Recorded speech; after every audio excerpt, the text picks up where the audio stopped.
Probably the most frequent question I get is what handgun should I buy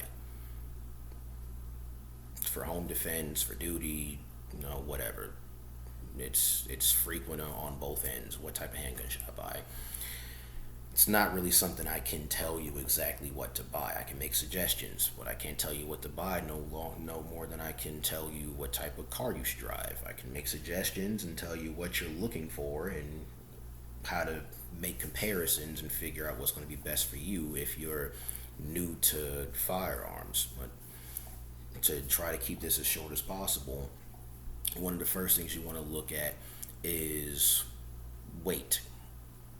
And it does make a difference. Your lighter guns are going to be less taxing to carry. Ounces equal pounds. A bunch of light things equal up to more weight. So if each of those things is a little heavier, it equals up to a lot of weight. But your heavier guns generally give you better follow-up shots because it's more weight to keep the barrel down. If it's the same caliber and same barrel length, I mean, there's a bunch of other factors, but that's one of the things that will make a difference in how well you handle the weapon, because it also depends on how well you train with that weapon. It makes a big difference in how well you can fire the weapon, depending on the person and their training, is what the gun weighs. Carrying it versus actually using it. The next thing would be whether you like striker fire or hammer fire. This weapon, the Glock, is striker fire. You're going to get that same pull every time. This weapon, the SIG P226, is hammer fire. At first pull, if you don't go directly to single action, is going to be a heavy pull. You see that hammer snap back and forward. After that, it automatically goes into single action, or you can thumb back into single action for the first shot, and you'll get that much lighter, hit a solid wall here. It's a very light, crisp pull. Some people prefer hammers, some people prefer strikers. It's very much preference in how you train.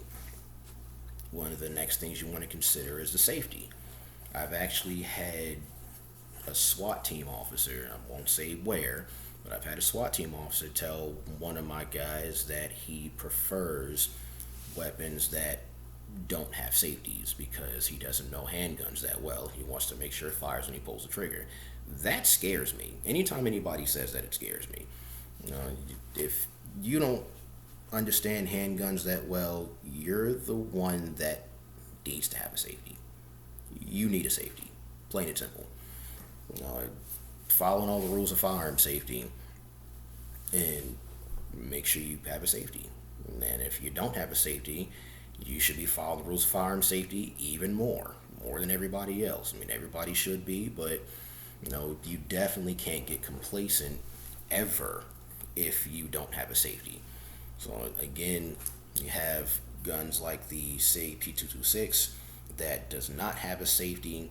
Leave it in double action. That's a very heavy trigger. I don't know what it actually is. Maybe 7 pounds, 9 pounds. I know it's more than a standard like Glock. That's a heavy trigger. This takes actual force to pull this trigger in double action. So, I mean, you can get something like that and just rely on the fact that you almost can't accidentally pull the trigger. But matter of preference, you can get something like a Glock where it's got the safe action system, 2 internal safeties, and the trigger safety. All that is automatic. If I grab this from the outside without touching that center, just grab the shoe and try to pull that back, it will not fire. If I put my finger on the center, it does fire. The upside to this is when I pull this weapon and I pull the trigger, the gun is going to shoot. If I pull this weapon and I drop it, it will not. I was wearing this particular Glock when I was in a motorcycle accident last year, rolled, and it was exposed outside my safety vest, my riding vest, and this hit the concrete, God only knows how many times, loaded and chambered. I probably rolled it maybe 30 miles an hour and hit a solid object, and that weapon never fired. The downside to these is you cannot have this trigger guard exposed if you're just going to put it somewhere. People tuck these in their waist. I've seen it multiple times. I've responded to shootings like that, where somebody said that someone was shooting at the mall and it was just an accidental shooting, tucked in their waist, and they went to adjust it and put their finger in the trigger guard, accidentally pulled the trigger, shot themselves. And another one, the guy pulled the trigger, he picked it up off the ground, pulled the trigger accidentally, and the bullet struck the tile, and the tile fragmented, and shrapnel hit two people. And this and everybody's running through the mall yelling that they're shooting up the food court. And that's not really what happened, but avoidable accidental shooting had he been following the rules of firearm safety, especially carrying a Glock that has those automatic safeties. Women putting these in purses, loaded, chambered, without a protected trigger guard. Something gets stuck in the trigger guard, and they yanked the chain, like a necklace or whatever, yanked it, and it pulled the trigger, fired inside their purse. So that's the downside to having those automatic safeties, which really isn't a downside. Just don't be an idiot. Follow the rules of firearm safety and carry the weapon properly. That's simple. And then a manual safety, where this manual safety actually disconnects the trigger. There's nothing behind that, and it rotates the firing pin so that this has nothing to land on. That's what makes that safe. When you pull this weapon, you just have to remember to flick the safety off, and you're good to go. Some people don't like the manual safety because they feel like it's slower. It's not. I can tell you from experience that this weapon is just as fast as a Glock if you train properly. And that's all it is. You have to train with any weapon that you pick anyway. Just train properly. You're not going to have that issue. And then, of course, the size of the weapon. Many have the same exact platform in different sizes. This is a Glock 17 standard. This is a Glock 19, which is a compact. So slightly different sizes. Some people prefer one versus the other because of how it fits their hand. They all have that. The 226 has a compact, that's a 229. The Beretta has a 92 FS. It's a smaller version of this one.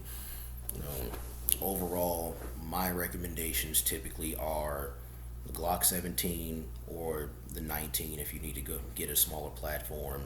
The SIG P226 or 229, as well as the SIG P320, which I don't have here. The Beretta 92 or M9 or 92 FS compact, and the Smith & Wesson M&P M2.0, which is also another great weapon. And recently I've come across the Canic, I think it's pronounced, the Canic TP9, another great weapon. Last thing, of course, price. Everybody wants to know price. The Berettas, this particular one's about $1,000 for the average person. I want to say they're like $900 law enforcement. Most companies have some type of law enforcement discount. Some are for sworn officers only. Some will go as far as sworn officers, licensed armed security, not just somebody that put a T-shirt on and says do security now. Licensed, state licensed armed security. Corrections officers, firefighters, EMS, first responders. Some of them have a pretty long list of what they'll include in that. So about $1,000 for that. The standard, this one's actually a special edition. This is a discontinued P226 Extreme, but the just basic P226, I want to say they're like $800 and change. The Glocks are $550 and they're $399 for law enforcement. The M&P M2.0 is around $570. The Canic TP9 is about $400 if you know where you're going. So of course price makes a difference for a lot of people. The last thing, holsters. If you're buying it for a duty weapon, for private security or whatever, make sure they make a holster for it. Many people pick guns that they like. If it's not one of the ones I listed, they pick guns they like, and that's fine. You find something that works for you, you train with it, it works well, it's a good quality weapon. Make sure they make a holster for it. I can't tell you how many times I've come across people that have bought weapons and then had to get rid of them or put them in the house and just buy another one because they didn't find anyone that makes a duty holster for it. So, last thing, make sure you can actually get a holster for it that fits your needs.